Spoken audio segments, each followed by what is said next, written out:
Hello friends, welcome to learning point GS. Friends, आज हम start करने जा रहे हैं शिक्षा एवं मनोविज्ञान एजुकेशन एंड साइकोलॉजी की। ये वीडियो हमारी पार्ट फर्स्ट है।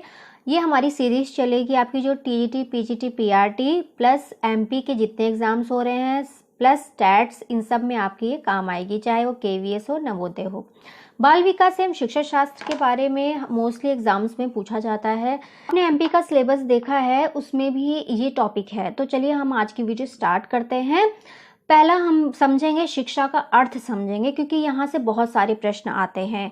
शिक्षा शब्द के लिए अंग्रेजी में एजुकेशन शब्द का प्रयोग किया है। एजुकेशन शब्द लैटिन भाषा के एजुकेटम से आया है और विकसित हुआ है। तो पहला जो प्रश्न बन जाता है कि एजुकेटम शब्द किस भाषा से विकसित हुआ है, इस पे बहुत सारे प्रश्न आए हैं।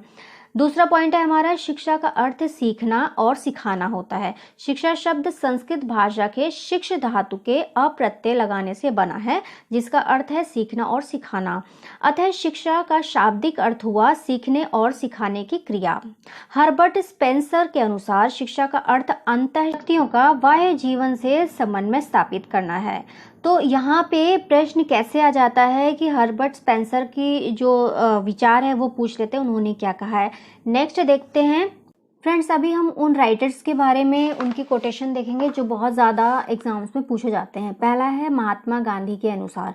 महात्मा गांधी के अनुसार शिक्षा से अभिप्राय बालक तथा मनुष्य के शरीर, मस्तिष्क तथा आत्मा के सर्वांगीण सर्वोत्तम विकास से है। ये जो प्रश्न है बहुत सारे एग्जाम्स में आ चुका है।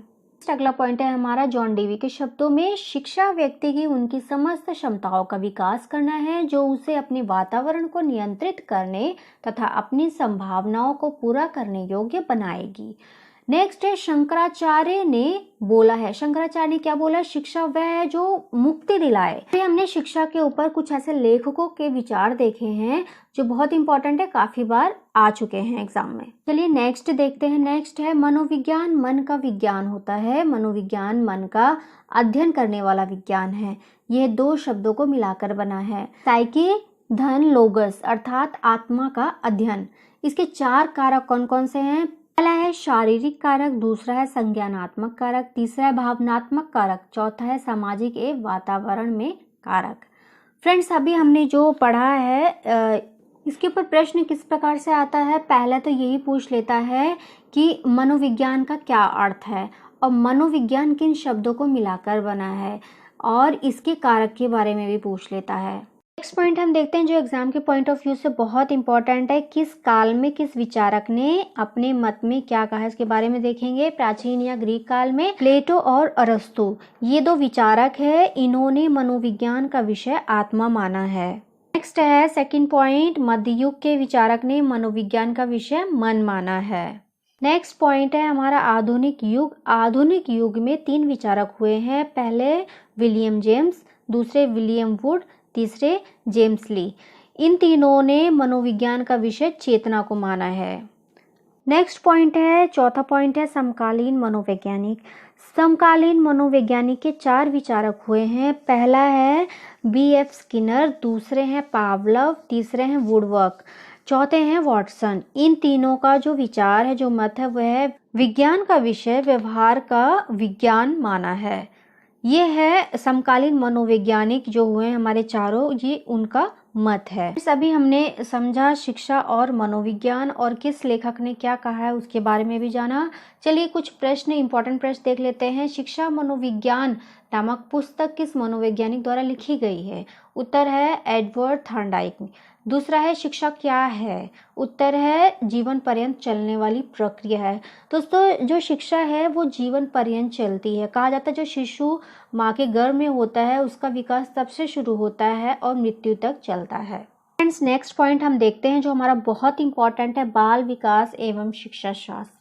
फ्रेंड्स, ये जो टॉपिक है वो आपके एमपी के सिलेबस में भी है, आप क्रॉस चेक कर सकते हैं। और ये टेट, सुपर टेट यूपी के और सीटेट वगैरह में भी ये बहुत यूजफुल है। नवोदय, केवीएस, कोई भी एग्जाम आप टीजीटी, पीजीटी दे रहे हैं, आपको ये जो टॉपिक है बाल विकास एवं शिक्षा शास्त्र, ये बहुत ही हेल्प करेगा।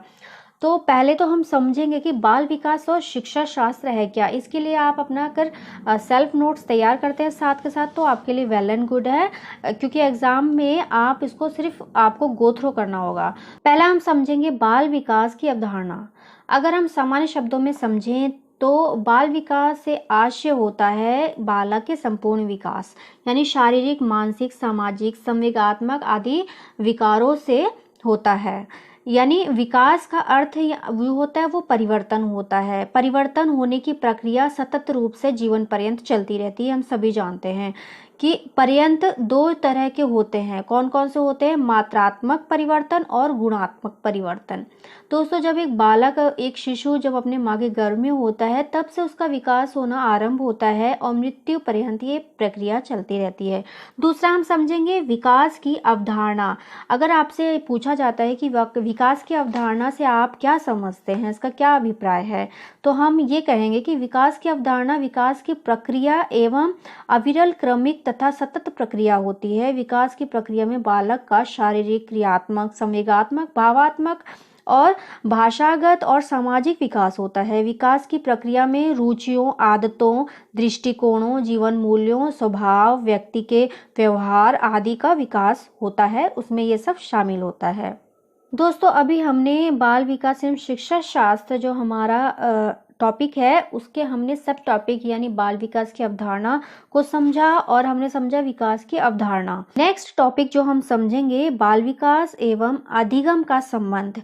ये जो टॉपिक्स मैं आपको करवा रही हूँ, ये जो एमपी का एग्जाम्स होने वाला है या फिर जो भी आपका साइकोलॉजी का पेपर आता है तो उनमें ये सारे टॉपिक्स होते हैं। पहले हमारा बेस क्लियर होना जरूरी है, हमें समझना जरूरी है कि हम किसके बारे में पढ़ रहे हैं। बाल मनोविज्ञान को समझने के लिए आपको इन सारे टॉपिक का क्लियर होना बहुत जरूरी है। तो चलिए स्टार्ट करते हैं। जो हमारा अभी का टॉपिक है बाल विकास एवं अधिगम का संबंध। अधिगम का अर्थ होता है सीखना। बालक यानी जो बच्चे होते हैं उनके विकास के बारे में। फ्रेंड्स, चलिए बताती हूँ कि बाल विकास एवं अधिगम का क्या संबंध होता है। संज्ञानात्मक विकास की उचित स्थिति ही अधिगम को उच्च एवं स्थायी बनाती है। संवेगात्मक स्थिरता के माध्यम से ही बालक संतुलित कार्य व्यवहार सीखता है। नैतिक विकास के आधार पर ही छात्र नैतिक कार्यों को एवं गतिविधियों को सीखता है।